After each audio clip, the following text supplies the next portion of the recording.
workshop. Today we need to do some work on Luci, the Daimler Double Six. Now Luci came on our 450-mile journey up to the Peak District. We had a wonderful drive, pushed it quite hard, and it now needs some love. We thought we'd got away with it. Got her home and put her in the garage, popped the bonnet up, and had just a slight whiff of the good stuff. Looked a little bit closer, and there was a tiniest bit of weeping around one of the injectors. So naturally, we have to fix that.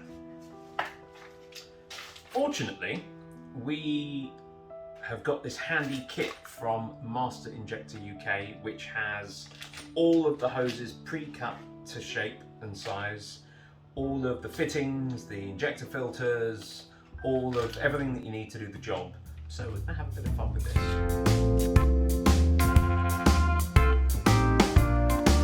As you can imagine, injector work on a V12 is no easy feat. We have an awful lot of engine to deal with. We need to remove this vacuum balance hose. We need to remove the throttles, the manual throttle rods, which are brilliant. They actuate the throttles. We need to remove those. We need to depressurize the fuel system. It hasn't been run for a while, so I'm hoping that isn't going to be too much of a challenge. Then hopefully remove the fuel lines at each of the two fuel pressure regulators, and we should be able to pop it off, all to fix this one pesky leaking hose in here. But if you're going to do it properly, change them all. So off we go.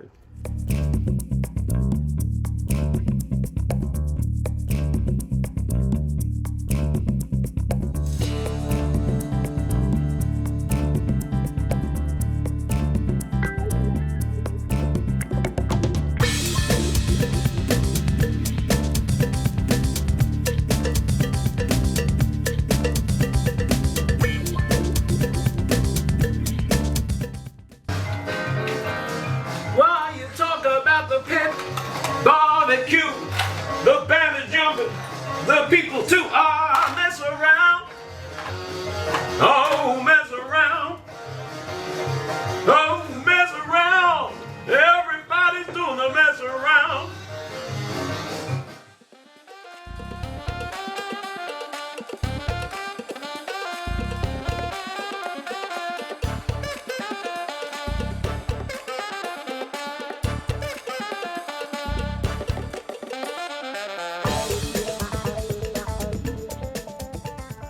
And here we have it,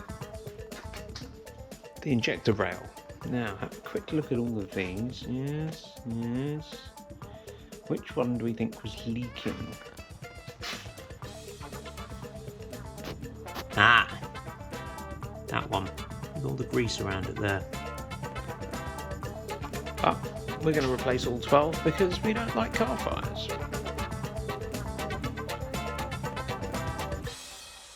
Right.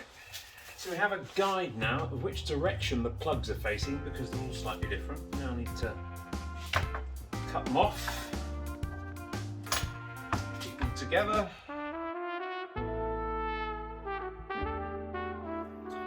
Then with a hacksaw, cut those off.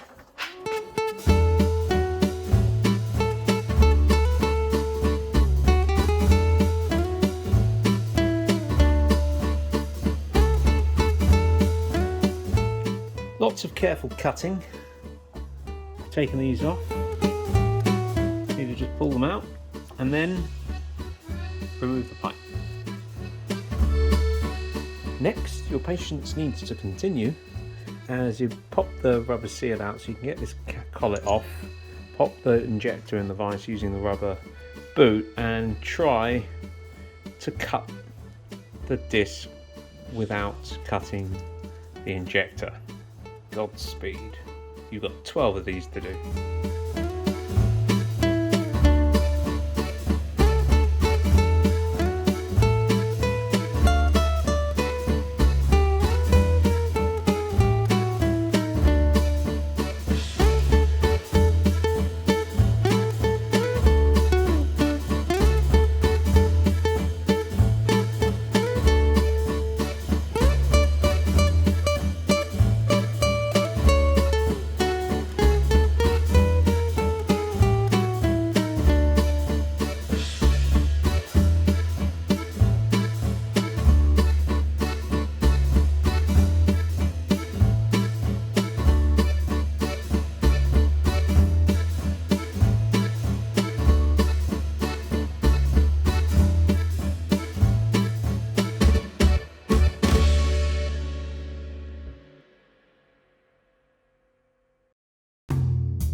So the actual process of getting the pintle cap back on the injector is relatively straightforward and involves also fitting the filter at the same time.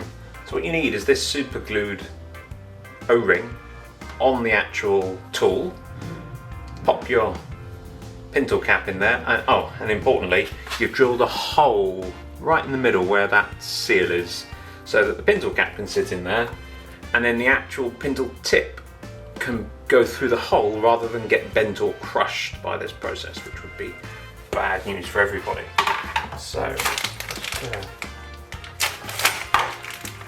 pop out a brand new filter. Make sure you have a very clean working surface for this. Pop the filter in, and then hopefully in one simple swift movement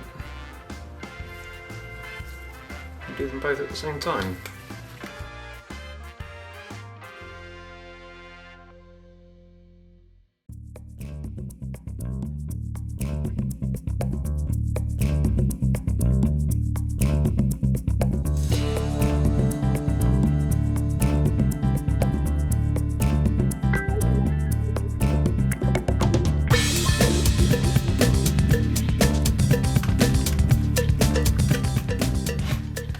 So when it comes to actually fitting the hoses, it's a relatively straightforward process.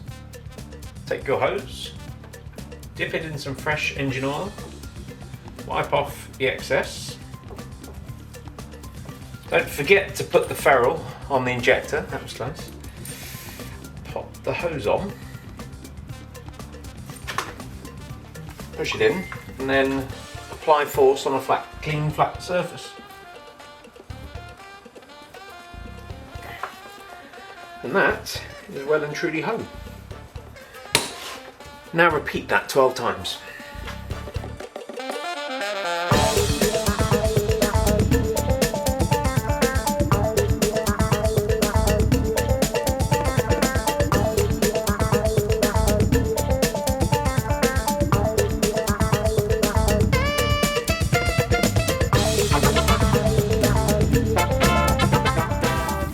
You can see we've got the first injector on.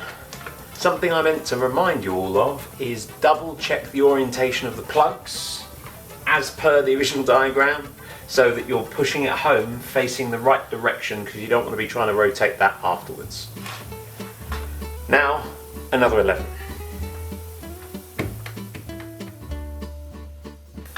Also, other mistakes not to make is you need to remember to put the support plate that goes underneath the injector to push it down. You need to put this in first. So now I just need to pop this seal off here and hopefully fit it around the injector, but it would be easier just to pop them all on here first, so you don't have to go backwards like I have to now.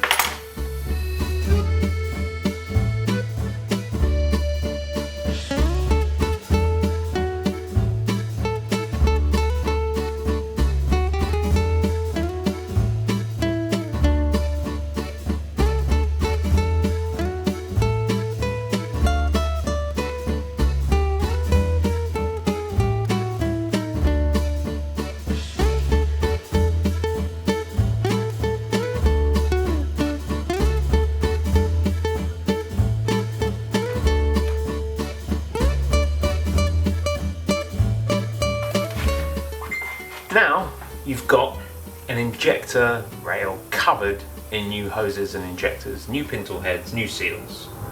Pretty straightforward. Now pop it back on the car.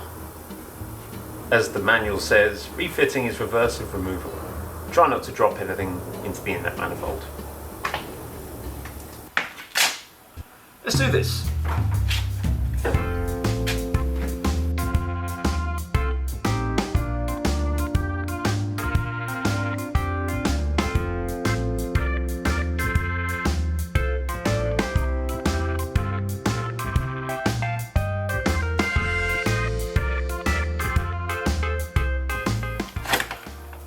One important thing, don't forget to change your fuel filter. Flush the pipes through before the fuel goes to your newly cleaned in, well, your new filtered injectors. because the last thing we want is any crud that's in the pipework heading towards those new little tiny basket filters. And for the sake of a couple of quid, it's well worth it. Hopefully your spare wheel looks as lovely as mine when you pull it out to do your fuel filter, which is a super easy job, requires absolutely no instructions. Right there, you've got a fuel filter. Make sure you have some rags underneath to catch all the excess fuel, undo the 2 Jubilee clips, undo the screws in the mount, slide the fuel filter out. Bob's your uncle, you're done. Alright, injectors are all connected up, bolted in, throttle arms are reconnected, the breather has been popped back on top of the engine. Now, should we see if she starts? And most importantly, starts without any fuel leaks. I have opened the door and I'm going to put the extractor on just to keep some of the fumes away from me. Alexa, turn on the extractor.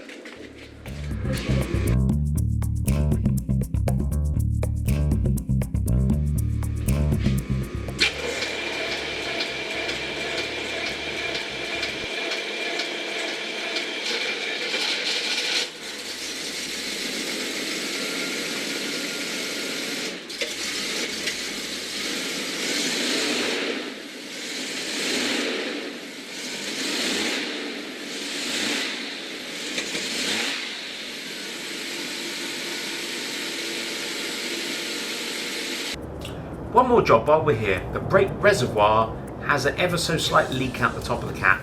No matter how tight I do up the cap, whether it's not too tight, a little bit tight, very tight, it weeps ever so slightly, which means I now need to do a little bit of paint on the inside wing. So I bought a brand new cap, decided that was the easiest way to go about it, as it really wasn't very expensive directly from Jaguar.